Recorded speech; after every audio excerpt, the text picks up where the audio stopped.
Good evening student. तो देखिए हमने कल जो है रिवीजन ऑफ चैप्टर 1 स्टार्ट किया था मैथमेटिक्स का। Now we will do the revision of chapter 1 also but through the extend form. ठीक है, एक्सटेंड फॉर्म में हम रिवीजन करेंगे। जैसे कि कल हमने आपको बताया था, we have told you that कि in how in in this way you can find out, मतलब आप किस वे में जो है वो रैशनल नंबर को पुट कर सकते हैं। ठीक है, अगर आपके पास दो rational number, if you have given to rational number, then how you can put the 5 and 6 rational number in between of them. But here you have to find out the कि between two irrational number, two rational number, तो अगर मान लीजिए दो rational number दिए हुए हैं, suppose कि 1/7 और 2/7, इस तरह से रैशनल नंबर दिए हैं, तो आप इनके बीच में कितने रैशनल नंबर पुट कर सकते हैं, या मतलब कितने, तो बहुत सारे infinite number of infinite irrational number we can put in between of these to rational number. ठीक है, but we have to find out 1 2 3 whatsoever will be there. ठीक है, तो मैं यहाँ पे आपको मेथड बता रहा हूँ कि आप कैसे इसको सॉल्व करेंगे। तो पहले आप डिवाइड कर लीजिए 7 1। ठीक है, आप डिवाइड करते चले जाएंगे तो इसमें ये रैशनल नंबर है, तो कुछ डेसिमल तक ये रिपीट होने लगेगा उसके बाद। ठीक है, जैसे कि फॉर एग्जांपल, जैसे कि हो सकता है कि रिपीट हो सकता है कि ना भी हो रिपीट। 0.1, ठीक है, ये 0 लगा दिया तो 7, तो ये आ गया 3, फिर पॉइंट लगा के 0 बढ़ाएंगे। ठीक है, तो कितना आ जाएगा, ये 7 4 जा 28, इस तरह से आएगा। ठीक है, ये पॉइंट लगा के 1, ठीक है, फिर आएगा 4, तो ये कितना बचेगा यहाँ पे 2, फिर पॉइंट लगा हुआ है ऑलरेडी, फिर 0 बढ़ा दिया हमने। ठीक है, 2 2 जा 7 2 जा 14, फिर आ जाएगा 6, फिर पॉइंट लगा के फिर 0 बढ़ाया। ठीक है, तो आपको पता है कि 7 8 जा 56 होता है, 7 8 जा 56। अब कितना बचेगा, 4 बचेगा, फिर पॉइंट लगाएंगे, फिर 0 बढ़ा देंगे यहाँ पे। ठीक है, फिर 7 में कितने बार में जाएगा, 7 5 जो 35 होगा।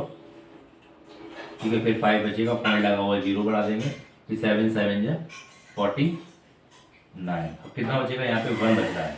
ठीक है, नाउ आप देख सकते हैं, आप ये जो 1 है वो यहाँ पे लिखा हुआ था ऑलरेडी। ठीक है, यानी इसका मतलब क्या है कि ये अब जो डिजिट है वो रिपीट होगा। ठीक है, this digit will be repeat.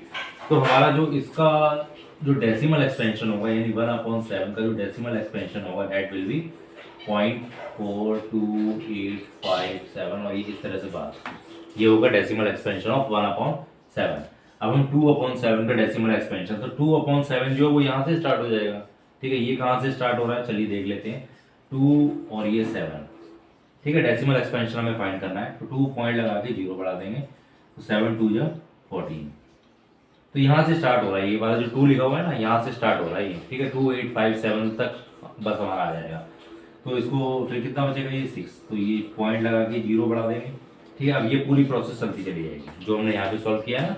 ठीक है, तो 7 में यहाँ पे कितना है, 7 8 जा 56 हो गया। ठीक है, फिर 4 बच गया, ये पॉइंट लगा हुआ है 0 बढ़ा दिया, 7 5 जा 35। ठीक है, फिर 5 बचेगा, पॉइंट लगा हुआ है 0 बढ़ा दिया, 7 7 जा 49। ठीक है, फिर ये 1 बचेगा। ठीक है, 1 बच रहा है, पॉइंट लगा के फिर ये 0 बढ़ा दिया। ठीक है, 7 बन जा 7 हो गया। ठीक है, फिर यहाँ पे कितना बचेगा, 3, फिर पॉइंट लगा हुआ फिर 0 बढ़ा दिया।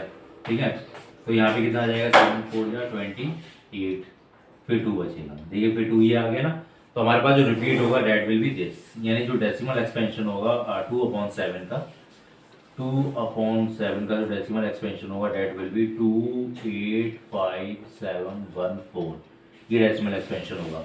Now we have to put our rational irrational number between 1/7 and 2/7। तो हमने पहले इन दोनों का डेसिमल एक्सपेंशन फाइंड आउट कर लिया, 0.142857।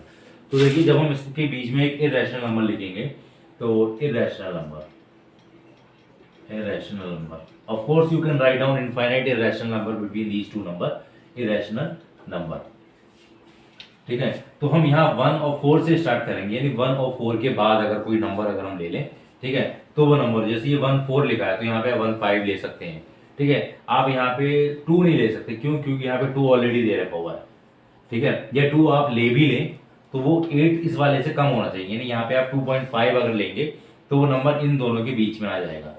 ठीक है, जैसे ये हमारा पहला वर्ड क्या है, 0.1 लिखा हुआ है, तो आप 0.1 के बाद का ही कोई नंबर चूज कर लें। ठीक है, लेकिन वो 4 से बड़ा होना चाहिए। अगर आपने ले लिया 0.13 तो वो इससे छोटा हो जाएगा, हमें इसके बीच में लेना है। तो इरेशनल नंबर कोई भी मैं लिख दूंगा। इरेशनल नंबर में क्या होना चाहिए, कीप रिमेंबर कि वो नॉन रिकरिंग होना चाहिए और नॉन टर्मिनेटिंग होना चाहिए, यानी आपको नंबर रिपीट नहीं करना है, कोई पैटर्न नहीं बनना, जैसे इसमें पैटर्न बनेगा, ठीक है, कोई पैटर्न नहीं बनाना है आपको। तो ये हो जाएगा, जैसे 1 है ना, तो 1 5 ले लिया मैंने, ठीक है, मैंने 0 लगा दिया, अपनी तरफ से 0 लगा देंगे, ठीक है, इसमें लगा नहीं है वो तो अपनी तरफ से लगाना है, फिर 2 ले लेंगे, फिर 8, फिर 0 लगा दिया मैंने, फिर 1, फिर 0 लगा देंगे, इस तरह से ये नंबर आता चला जाएगा, ठीक है। तो देखिए इसमें कोई पैटर्न नहीं बनेगा, इसके बाद पैटर्न बन जाएगा, ठीक है। आप डिवाइड करके देख लेना, ये 1 बच रहा है ना यहाँ पे, आगे डिवाइड करके देख लेना, यही रिपीट आगे हो जाएगा, ठीक है। तो ये पैटर्न बन गया यहाँ पे, तो यहाँ पे पैटर्न नहीं बना, तो दिस इज इरेशनल नंबर। एक और लिखना है, चलिए मान लीजिए एक और लिखना है आपको, तो 0.1, अब आपने ये 5 लिखा है, 5 के बाद 6 लिख दो, तो 6 लिख दिया, फिर 0 लगा दिया, मतलब जरूरी नहीं है 0, कुछ भी लिख सकते हैं, जैसे 1 लिख दिया, फिर 0 लगा दिया, फिर 8 लिख दिया, फिर 9 लिख दिया, फिर 2 लिख दिया, इस तरह से ये एक रैशनल नंबर हो गया, नॉन रिपीटिंग, ठीक है, मतलब कोई नंबर रिपीट नहीं हो रहा, कोई पैटर्न रिपीट, यानी नॉन रिकरिंग, रिकरिंग का मतलब कोई नंबर रिपीट नहीं हो रहा है, ठीक है, और नॉन टर्मिनेटिंग। चलिए एक और एग्जाम्पल ले लीजिए, चलिए मैं 2 से स्टार्ट कर देता हूँ।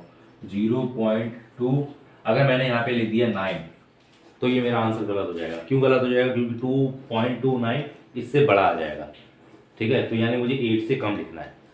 अगर मैं 8 भी लिख दूंगा, चलिए मैंने 8 भी लिख दिया, यहाँ पे 8 भी लिख दिया, ठीक है, तो अगला वाला जो डिजिट है वो या तो 5 या तो 5 से कम होना चाहिए, ठीक है। चलिए मैंने 5 भी लिख दिया, आप कह रहे हैं चलिए मैंने 5 भी लिख दिया, ठीक है, मैंने 7 भी लिख दिया, 1 भी लिख दिया। अब ये 4 पे आते हैं बात, अब 4 पे आते हैं, ठीक है। अगर मैं 4 लिख दूंगा तो वो तो इसी के बराबर हो जाएगा, जबकि मुझे इसके बिटवीन, इन बिटवीन लिखना है, तो मैं 4 की जगह यहाँ पे इससे कम लूंगा, 3 लिख दूंगा, ठीक है। तो यहाँ पे मैंने लिख दिया 0, ठीक है, फिर 1 लिख दिया, फिर 3 लिख दिया, इस तरह से ये नंबर हो गया, ठीक है। तो ये एक इरेशनल नंबर हो गया। तो ये 3 इरेशनल नंबर मैंने आपको बताया, तो वो इसमें से कोई भी आप एक या अपनी तरफ से एक फॉर्म करके नंबर आप लिख सकते हैं, ठीक है। तो नाउ ये तो मैंने आपको इरेशनल नंबर बताया। अब जैसे कि इरेशनल नंबर को, जैसे आपको मान लीजिए आपको रैशनल नंबर दिया होगा, तो हाउ विल यू पुट, आप रैशनल नंबर को उसको स्टैंडर्ड फॉर्म यानी रैशनल नंबर में कैसे कन्वर्ट करोगे, जैसे P/Q की फॉर्म में कैसे लिखोगे रैशनल नंबर अगर आपको दिया हुआ, तो how will you right it. देखिए जैसे कि मैं आपको बता देता हूँ, एक NDSC का एग्जाम होता है, तो वो क्वेश्चन उस एग्जाम में आया हुआ है और बहुत सिंपल क्वेश्चन है।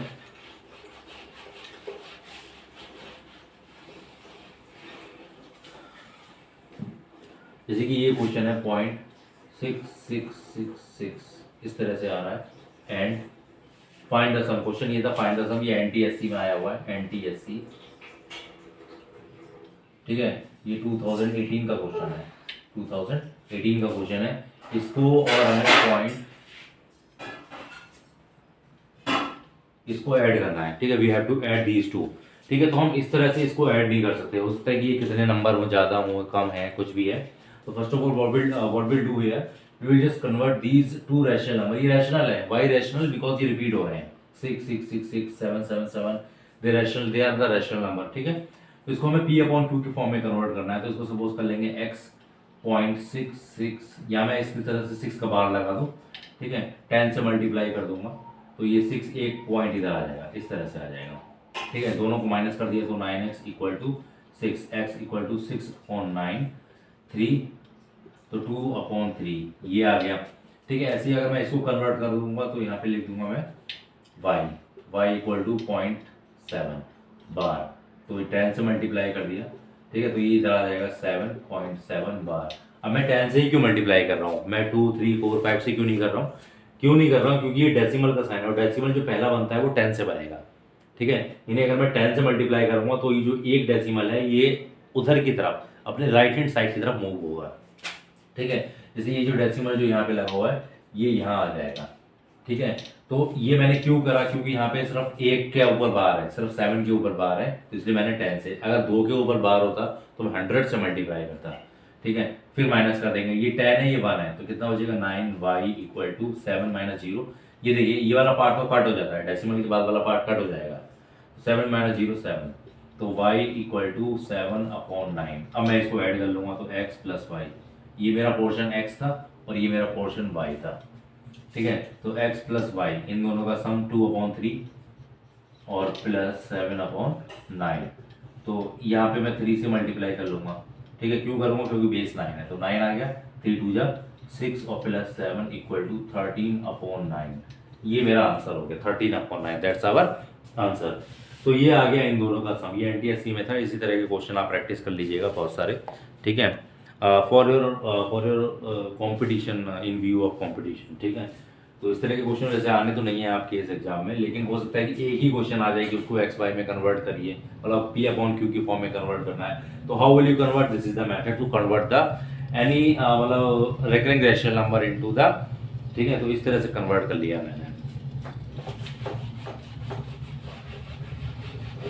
तो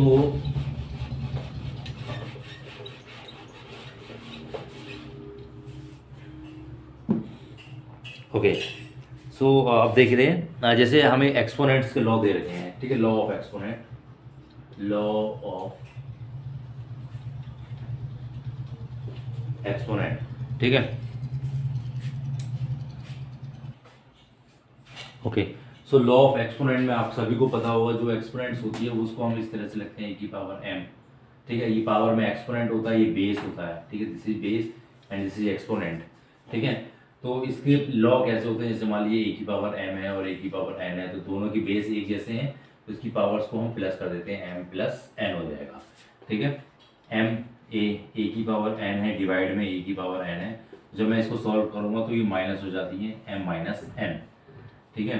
अगर a और यहाँ पे लिखा है b, इसकी पावर होल पावर n है, तो इसको अलग अलग भी लिख सकते हैं, a की पावर n और b की पावर n। और इसको अगर मैं और सॉल्व करूँ तो a की पावर n इंटू बी की पावर माइनस n। ये जो आप डिनोमिनेटर में माइनस मतलब जो n देख रहे हैं बेस, ठीक है, बेस b और पावर में n, तो इसको हम ऊपर शिफ्ट कर देते तो ये पावर जो है वो नेगेटिव हो जाती है, ठीक है। उसके बाद और भी लॉ होते हैं, जैसे कि a की पावर n और ऊपर होल पावर m, तो इन दोनों की मल्टीप्लाई हो जाती है a n m, इस तरह से मल्टीपल भी हो जाती है, ठीक है। तो ये कुछ बेसिक से लॉ हैं जिसको लेकर हम सॉल्व करेंगे कुछ एक दो क्वेश्चंस, ठीक है। ये भी आपके बुक में चैप्टर नंबर 1 में दे रखा है, तो इसके हम एक आध क्वेश्चन देख लेते हैं कैसे सॉल्व करेंगे। जैसे किस तरह से क्वेश्चन आ सकते हैं, ये तो आपको पता होगा कि लॉ ऑफ एक्सपोनेंट ये होते हैं, but how the question will come in your exam, ठीक है, एग्जाम में कैसे आता है। और जो कंपटीशन एग्जाम होते हैं ना, जैसे एनटीएससी ओलंपियाड वगैरह, इसमें भी किस तरह के क्वेश्चन आते हैं, वो इस तरह से क्वेश्चन आते हैं। जैसे मान लीजिए आपके पास दे रखा हुआ है 2x प्लस 1, ये दे रखा है 2x प्लस 1, ठीक है, प्लस 2x और माइनस 2, इस तरह से कोई क्वेश्चन दे रखा है आपके पास, ठीक है। You have given this question, just for wait minute, मैं अभी आपको बता रहा हूँ।